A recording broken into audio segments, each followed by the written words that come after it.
Vipi kwa walimu kwenye dhana ya kufundisha elimu ambayo mnaitoa hasa? Walimu wetu hapa ni wako competent, na sisi dhana yetu kubwa ya ufundishaji tumejikita zaidi katika vitendo.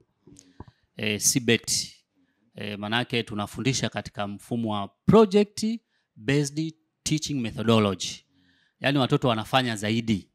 Karibuni 75% anafanya mtoto, mwalimu anakuwa na 25% tu. Tumewekeza sana kwenye vitendo. Tuna labs, hasa watu wa kompyuta tuna labs karibuni 5 ambazo ziko full equipped, kuna kompyuta zote mle. Na tuna lab ya programming, tuna lab ya networking, tuna video production lab, ambazo zote hizo ziko full equipped kwa ajili ya wanafunzi wetu ambao wanakuja kusoma kozi hizo. Lakini kwa hoteli and tourism tumewekeza zaidi pia, tuna engagement. Tuna makubaliano na mahoteli mbalimbali kama mahoteli ya nyota 5 kule Zanzibar. Tuna hoteli za nyota 5 hapa Dar es Salaam. Naona tuna hoteli za Arusha. Lakini Kilimanjaro sio Tanzania tu, imeenda mbali zaidi.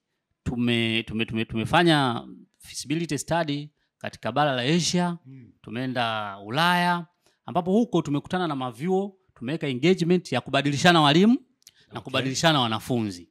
Lengo na madhumuni ni kuhakikisha kwamba tunabadilishana uzoefu. Katika hotel and tourism tumeingia makubaliano na makampuni makubwa ya tours. Kwa hiyo sisi tutakuwa tunafanya tour mara kwa mara. Kwa hiyo mwanafunzi anafundishwa kidogo darasani, anafanya zaidi nje.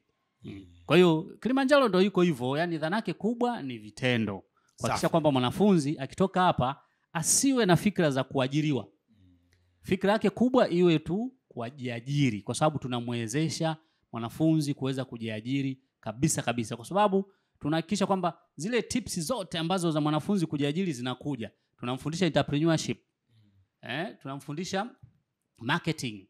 Awe anasoma computer, awe anasoma business, awe anasoma hoteli, lazima asome entrepreneurship, lazima asome marketing. Ili akitoka hapo anajua namna kutengeneza business plan, namna kutafuta masoko, namna kukea wateja na vitu kama hivyo.